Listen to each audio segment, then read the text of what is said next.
नमस्कार।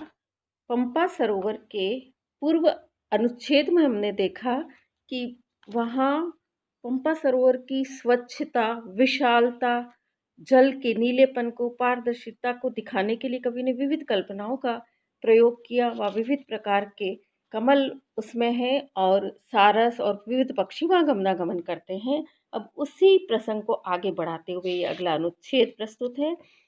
अनिल उल्लसित कलोल शिशिर शिखर आरब्ध दुर्दिनम अशंकित अवतीर्णाभिः अम्बः क्रीडारागिणीभिः स्नान समये वनदेवताभिः केशपाशकुसुमैः सुरभिकृतम् एकदेश अवतीर्ण मुनिजन आपूर्यमाण कमण्डलुकल जलध्वनि मनोहरम् उन्मिषत् उत्पलवनमध्यचारिभिः सवर्णतया रसित अनुमेयैः कादम्बकदम्बकैः आसेवितम् अभिषेक अवतीर्ण पुलिन्दराज सुन्दरी कुच चन्दन धूलि धवलित तरङ्गम् उपान्तजात केतकीरजः पटलबद्ध कूलपुलिनम् आसन्न आश्रमगत तापशालित आर्द्रवल्कल कषाय पाटल तटजलम् उपतटविटपी पल्लव अनिल विजितम् अनिल उल्लसित कल्लोल शिशिर शिखर आरब्ध दुर्दिनम।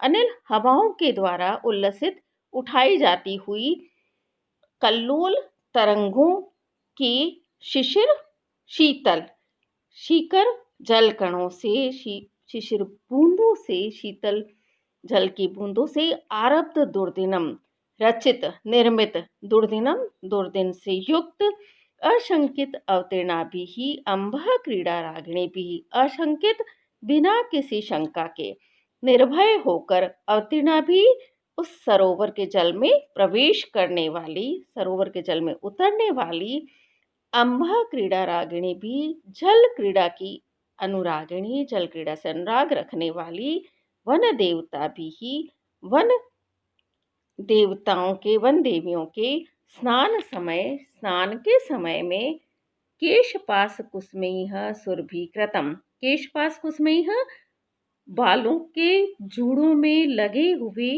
पुष्पैः कुसुमैः सुरभिकृतम् कुसुमैः फूलों से सुरभिकृतम् सुगंधित वह पंपा सरोवर था।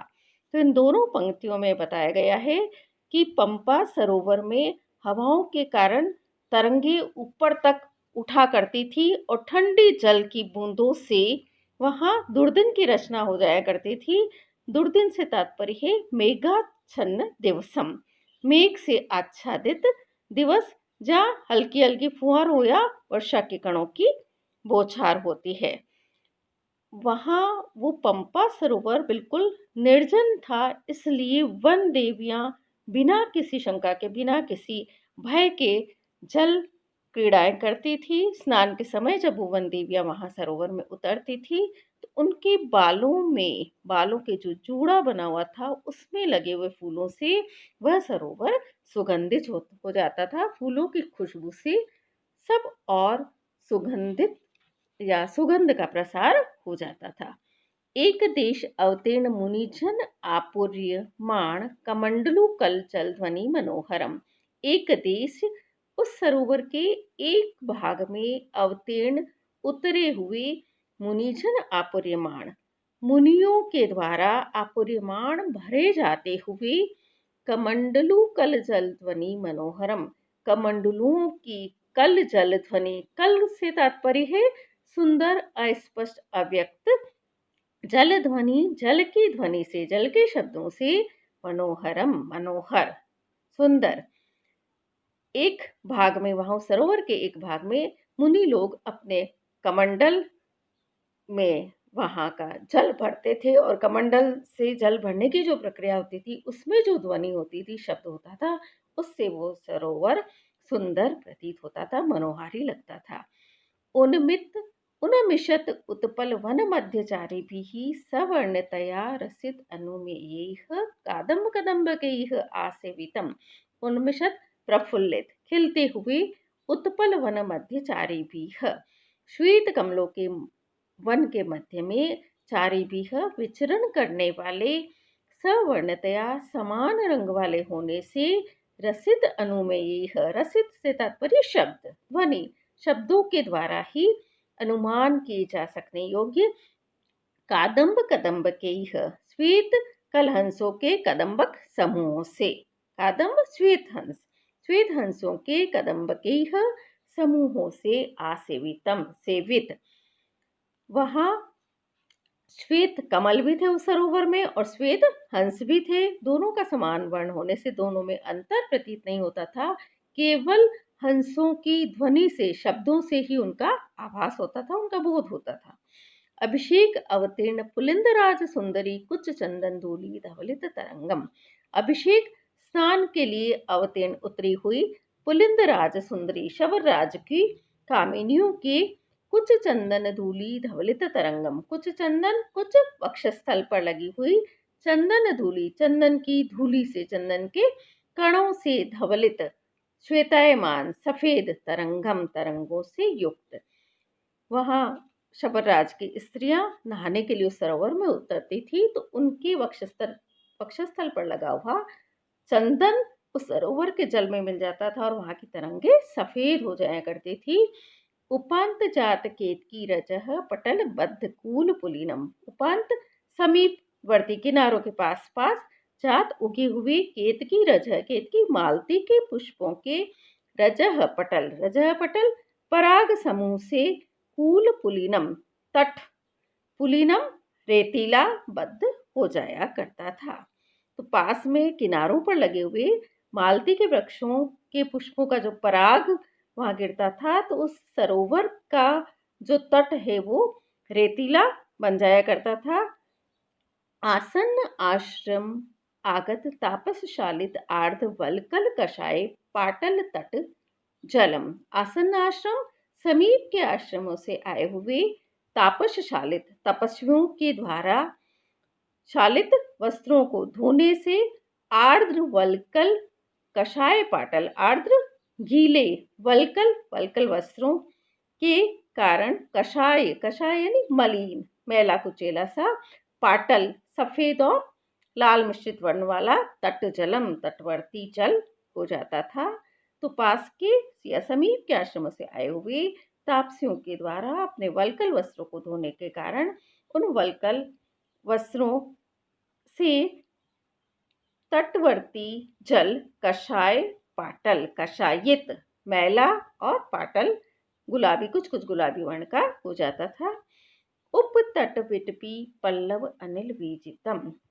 उपतट किनारे के समीप स्थित विटपी वृक्षों के पल्लव अनिल बीजितम, पत्तों की हवाओं से पंखा किया जाता हुआ वह पद्म सरोवर था।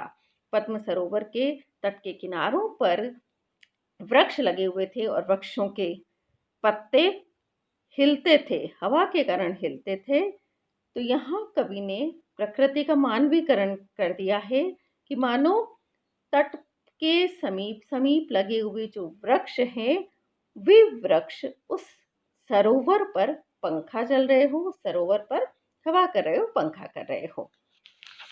यहाँ अभिषेक अवतीर्ण पुलिंदराज सुंदरी कुछ चंदन धूलि धवलित तरंगम और उपांत जात केतकी रजह पटल बद्ध कूल पुलिनम असंबंधे संबंधातिशयोक्ति अलंकार है। संबंध न होने पर भी संबंध की यहाँ कल्पना की गई है, इसलिए असंबंधे संबंधातिशयोक्ति अलंकार है। साथ ही कवि ने यहाँ विशेषणबद्ध पदावली का प्रयोग किया है। पदम सरह के सभी विशेषण हैं जो प्रथमा एकवचन में है।